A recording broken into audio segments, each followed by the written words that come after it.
이 영상은 한마디로 4월 22일 무화과를 키워보고 싶으신 청년분들에게 이렇게 제가 두서없이 무화과 물주기, 무화과 환경관리, 그리고 무화과 물은 그럼 저희 처음에 어떻게? 지금 무화과 물주기는 아주 중요한데 이 물이 이렇게 부족하면 안 돼요.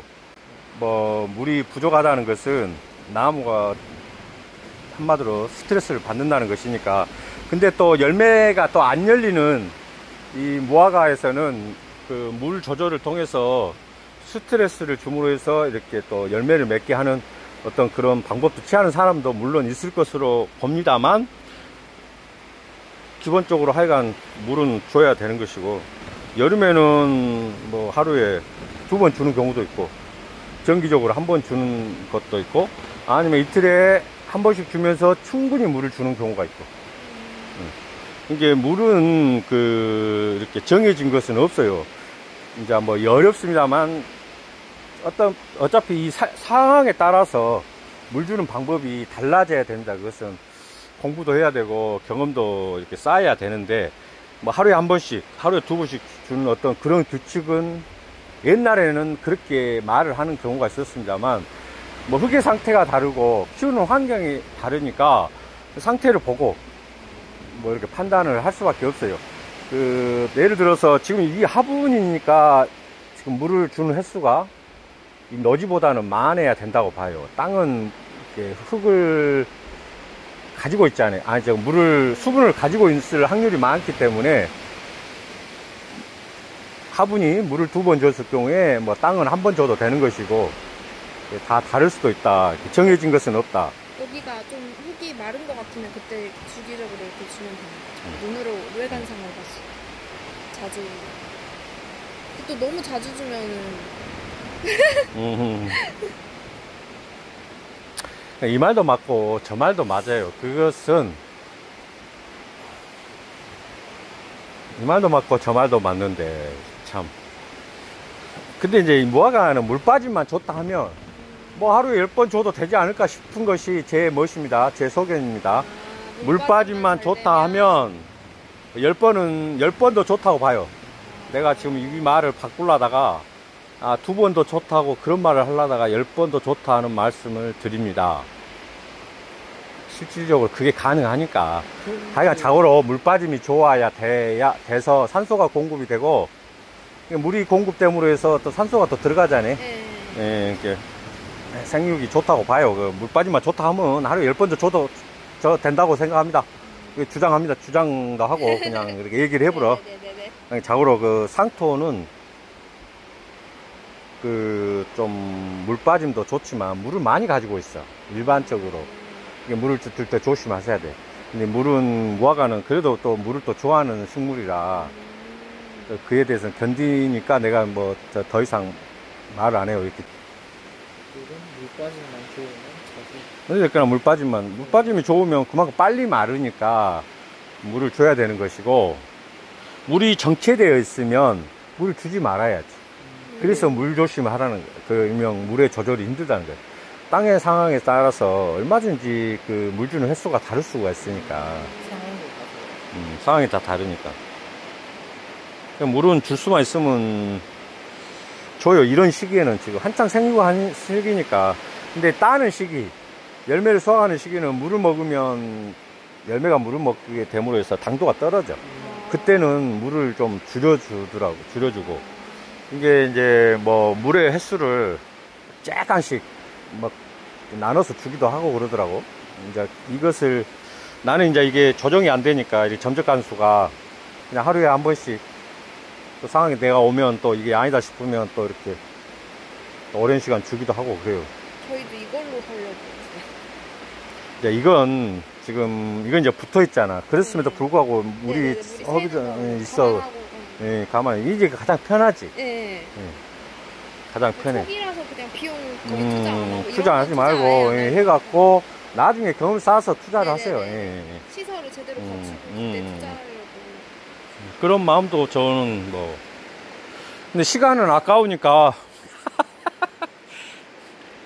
좀 고민이에요. 이거를 더 몇 명 더 많이 키울까 아니면 한 번만 할까 계속 이런 시설비가 저희가 안 들거든요. 그럼 세동해, 세동. 그래서 새동 그냥 하려고. 아이고, 내일도 따야 되네, 막. 몇 시 정도에 따요? 새벽에. 새벽에 따야 돼. 예, 비닐하우스는 더워지니까. 여름에는 40도 넘어 그냥 넘어요. 금방 넘어. 여기에 금방 넘어가요. 직원 쓰셔서 따시. 그, 여름에 가장 주의해야 될 것은 이 환기요. 환기. 온도가 금방 올라가 버려. 이거 40도만 되면 딱 이게 이제 온도가 40도 이상만 되는 것을 한두 시간만 이렇게 좀 지나더라도 얘가 스트레스를 받아버려.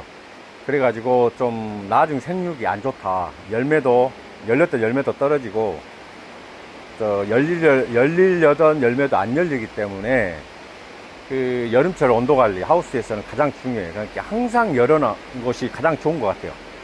예, 나도 열어놔. 그런데 이제 문제는 이제 이 지붕에도 한계가 돼 있어서 비 온 날에 좀 주의를 해야 되지만, 진짜 그 여름에 왜 그러냐면 지금 여름에 예를 들어서 우리가 이제 비 온다고 우리가 닫아놔. 그러면은 우리가 이제 그놈을 비가 그치면 우리가 문을 다시 열 것으로 생각을 하지만 한두 시간만 지나보면 얘는 스트레스를 받아본 거예요. 그 상태면 이미 끝나본 거예요. 이 식물을. 40도만 안 넘으면 되니까 열어놔도 문제가 없잖아. 그러고 또 비를 맞아도 상관없잖아. 이렇게 그냥 항상 여름에는 열어놓으라고. 내가 뭐 5월달에도 우리 해남 같은 경우는 5월달에도 열어놔도 되죠, 실은. 5월달에도. 9월까지인데. 응? 9월. 그렇죠. 9월달까지. 10월달까지도 열어놨을 거야, 아마 이제. 우리 스스로가 더우니까. 혹시 그러면 청무화과를 하우스 안에 노지로 사용하는 거는 노지도 괜찮다고. 하우스 안에? 하우스 안에서 이제 내가 보니까 지금 하우스 안에서는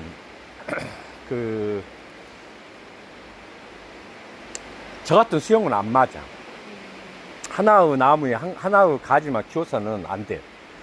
그러면 완전히 쭉 자라버려. 그러니까 이 화분 재배는 맞는 것 같아요. 화분 재배는 얘가 이 적당한 어떤 양분을 먹고 사니까 키가 자라도 뭐 2m, 3m잖아요.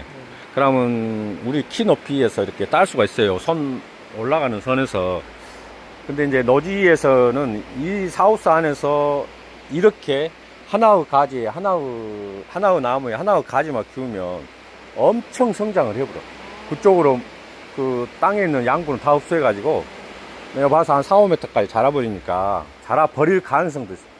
4m까지도 자라더라고, 그렇게. 그러면서 일명 겨순이 엄청 나온다고. 겨순을 따줄 노동력만 있다 하면 이렇게 하나의 가지를 키워도 되지만 양분이 어디 갈 데가 없으니까 막 겨순이 발생을 해요. 그래서 좀 그건 아니 안에서 한다면 그 노즐 한다면 2개를 해야 아니 더 많이. 더 많이. 이제 뭐 1년은 2개의 가지도 할 수 있지만 가면 갈수록 이렇게 좀 가지를 늘려서 또 힘을 빼줄 필요가 있어요. 이렇게 양분이 넉넉하니까 여러 개의 가지를 길러도 된다. 땅의 힘이 훨씬 강하더라고.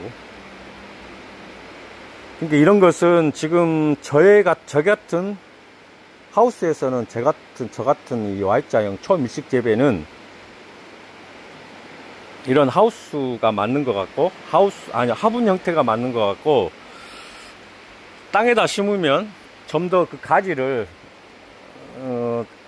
해가 갈수록 가지를 2가지, 4가지, 6가지, 8가지 이렇게 늘려가서 어떤 가지의 양분을 이렇게 좀 분산해 줄 필요가 있을 것 같아요. 예, 이렇게 예를 들어서 이렇게 자라죠, 지금. 이것은 뭐 작년에 심은 것입니다만,